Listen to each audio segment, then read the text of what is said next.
Olá, pessoal. Vamos dar continuidade ao estudo desse livro, Análise de Doutrina do Glover Shipp, do Centro de Estudos Teológicos. A gente está na lição 15, que está falando sobre seitas e filosofias orientais. E a gente vai ver agora o islamismo. Antes eu vou estar lendo aqui o objetivo, o nosso propósito aqui desse estudo, que fica aqui na página 6.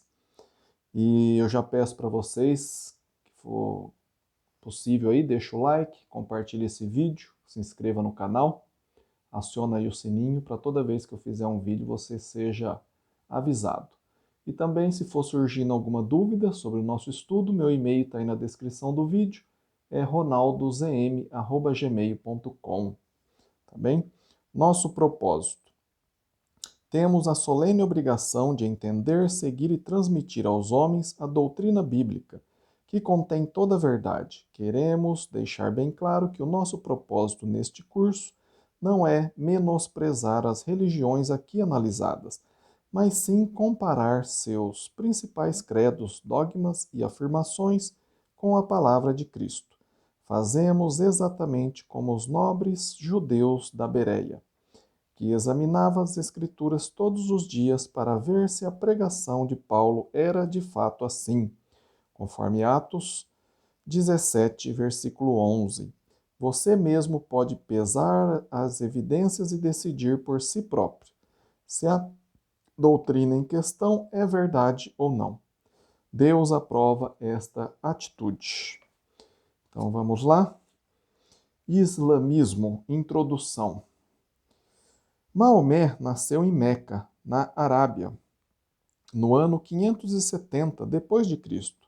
Era órfão e experimentou várias profissões: pastor de ovelhas, cameleiro e vendedor. Casou-se com uma viúva rica e passou a observar a péssima situação religiosa e moral em que vivia seu povo. Ficou perplexo ao notar a superstição e ignorância dos árabes. Depois de alguns anos de meditação e tentativas vãs de unir suas ideias com as dos cristãos ou judeus, sentiu-se chamado para ser profeta e mestre para seu povo, anunciando-lhe uma nova revelação divina. A partir de aproximadamente 610 depois de Cristo, ele passou a ensinar sua nova filosofia em segredo, na cidade de Meca, convertendo sua mulher, seu primo, seu filho adotivo e seu amigo Abu Bakr, além de outros.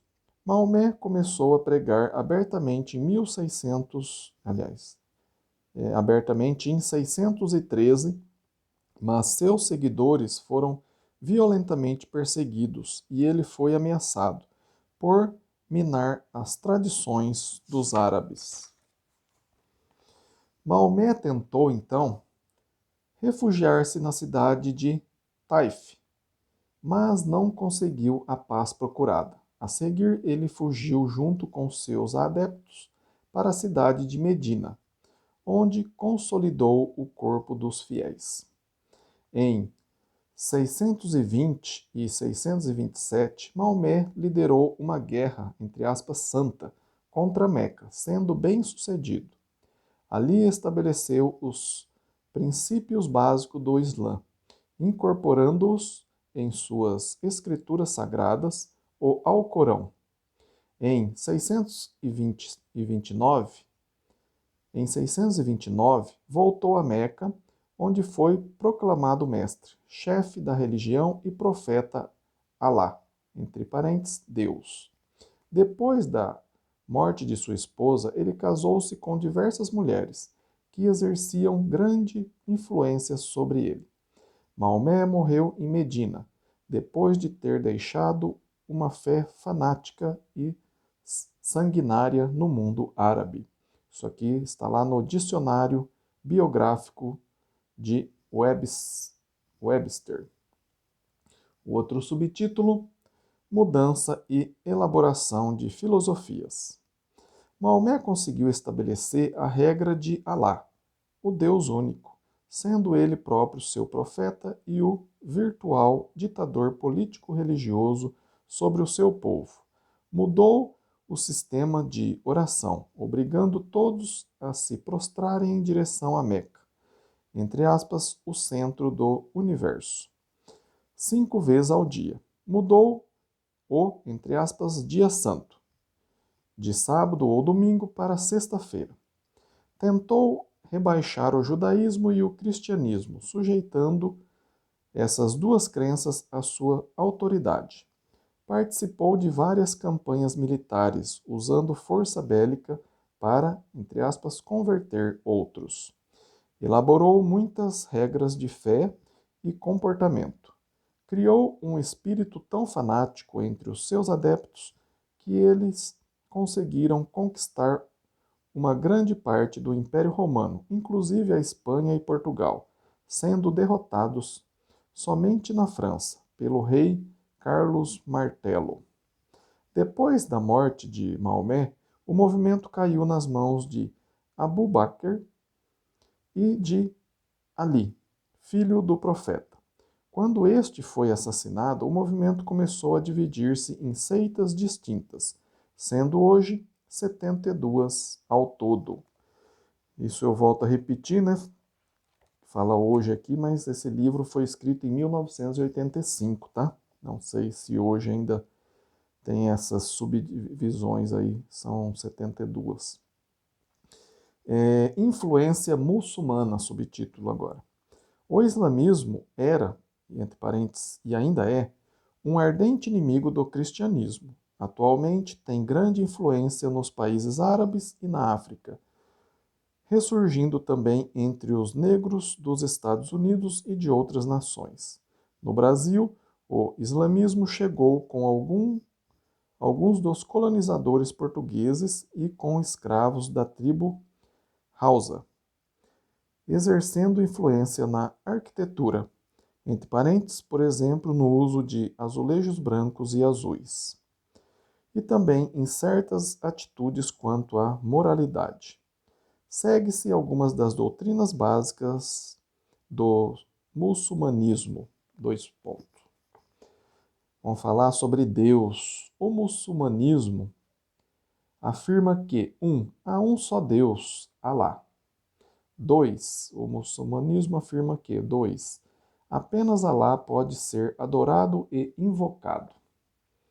Vamos ver o que a Bíblia fala sobre Deus. A Bíblia ensina que há um só Deus e Pai, que possui muitos nomes descritivos. 2 pontos. Eu sou, entre parênteses, EHIJIH, não vou saber falar. Também tem também não vou ser, o tetagrama representado seu nome sagrado, né, que é o JHWH. Também tem o EL, tem Elion, Elohim, Eloá, El-Olam, Elore. O tetagrama aqui de novo, YHWH-Nisi. Também tem de novo, né, o tetagrama aqui, YHWH-Shalom. De novo, YHWH-Tzidkeni.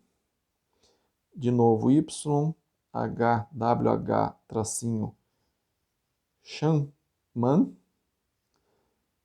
E também Senhor dos Exércitos, Senhor Deus de Israel, o Santo de Israel, o Antigo de Dias, o Todo-Poderoso, Adonai, entre parênteses, Senhor, e Pai. Todos esses nomes aqui na Bíblia, né? A Bíblia também ensina, ponto 2, Deus revela-se em 3 seres distintos. 2 pontos. O Pai, o Filho e o Espírito Santo, conforme Mateus 28, 19, João 14, 16 e 17, e também o versículo 26, João 16, 13 a 15 e João 25, 28. Vamos ver agora o outro subtítulo, Jesus Cristo. Os muçulmanos afirmam que 1. Jesus Cristo nada mais é do que um dos profetas de Alá.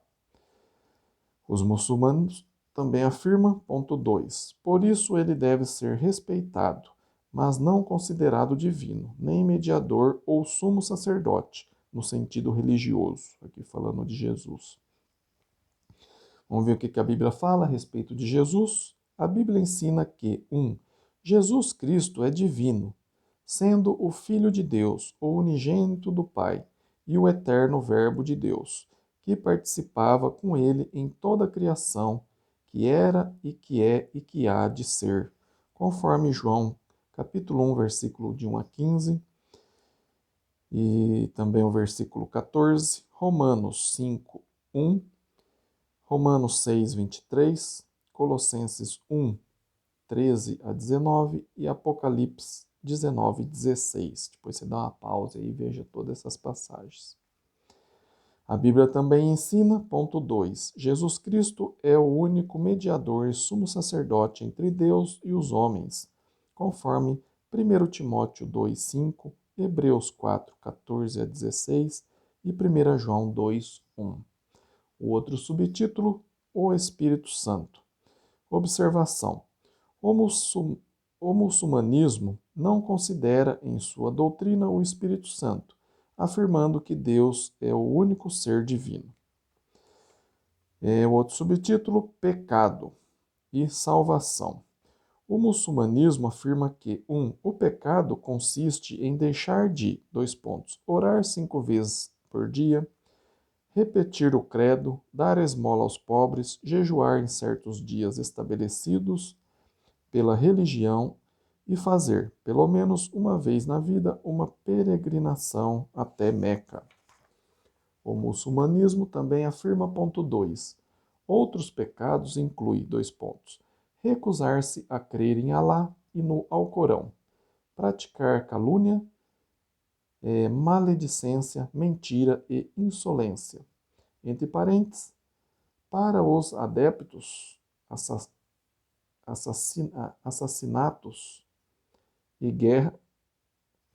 Para os adeptos, assassinatos e guerras em nome de Alá são lícitos, pois todos aqueles que não seguem o Islã são considerados pagãos e, portanto, não merecem viver. Fecha parênteses.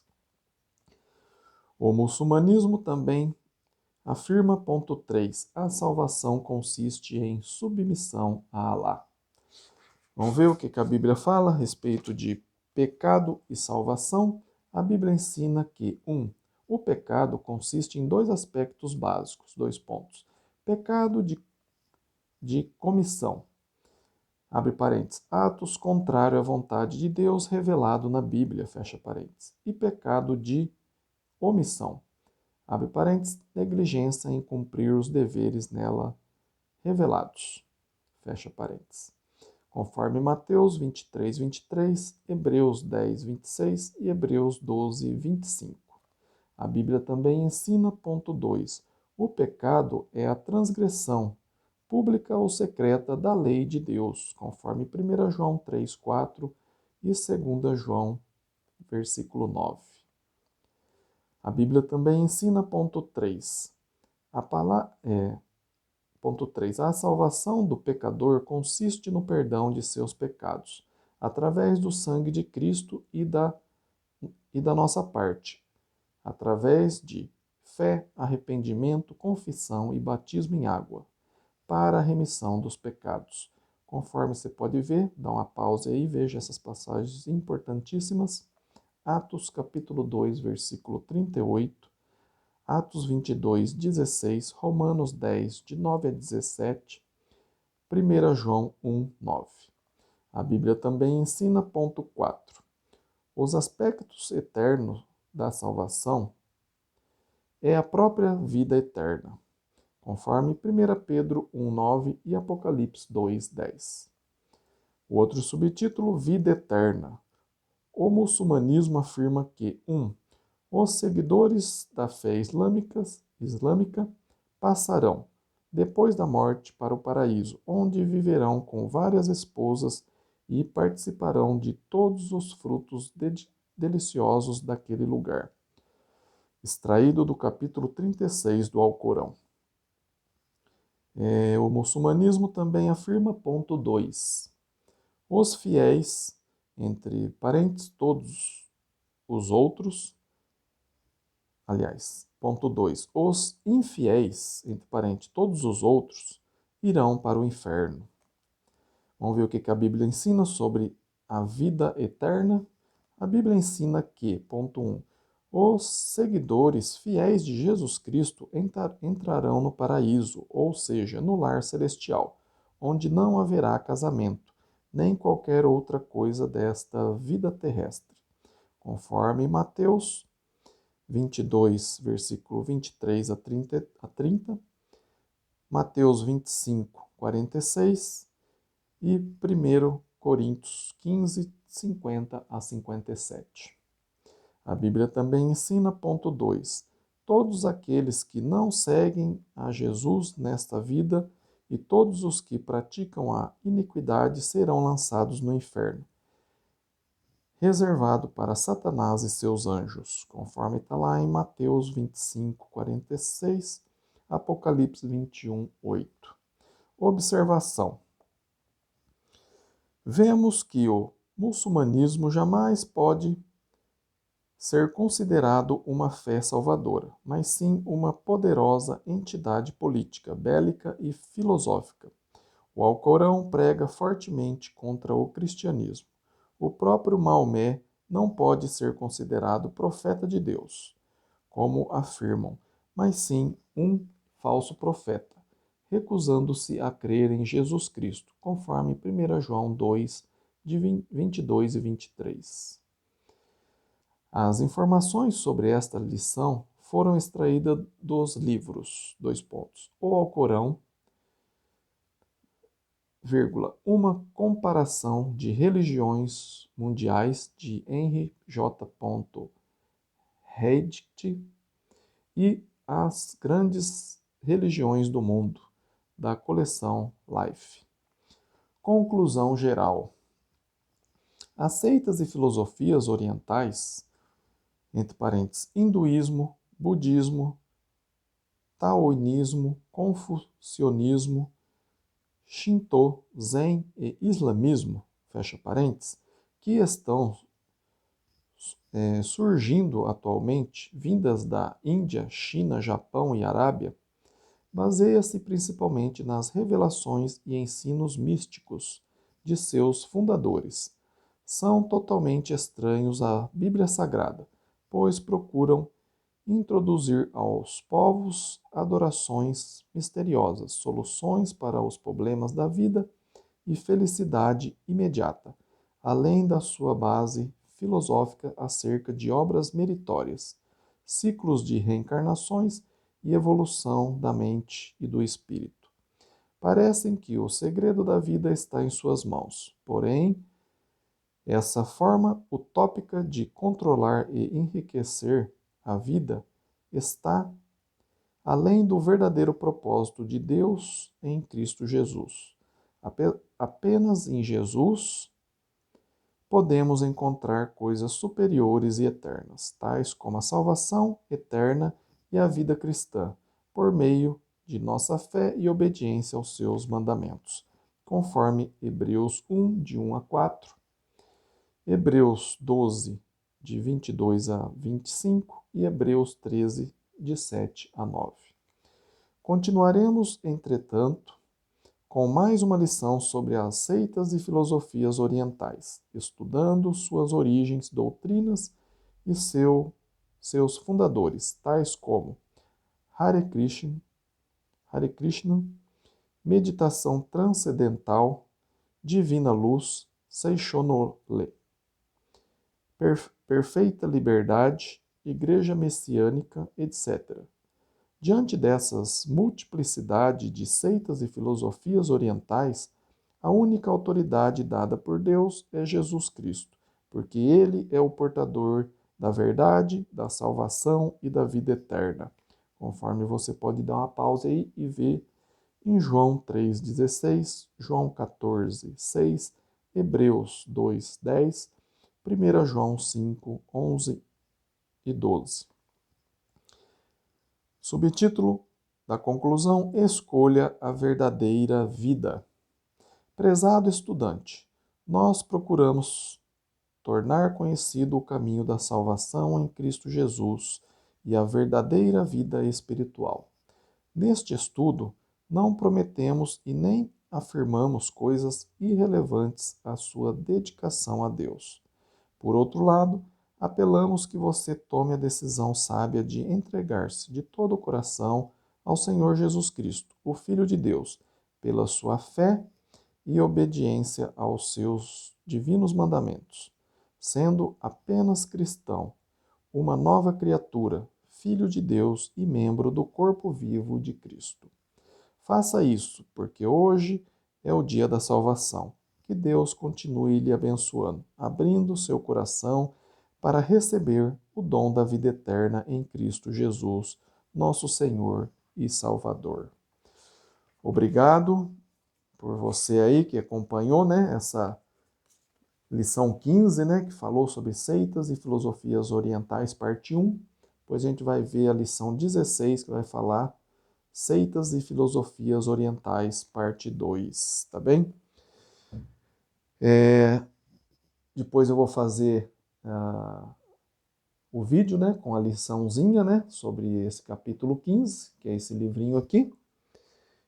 E espero que você anote aí as suas dúvidas, as questões que eu vou estar lendo e me manda aí no meu e-mail que está aí na descrição do vídeo, tá bem? Que é ronaldozm@gmail.com.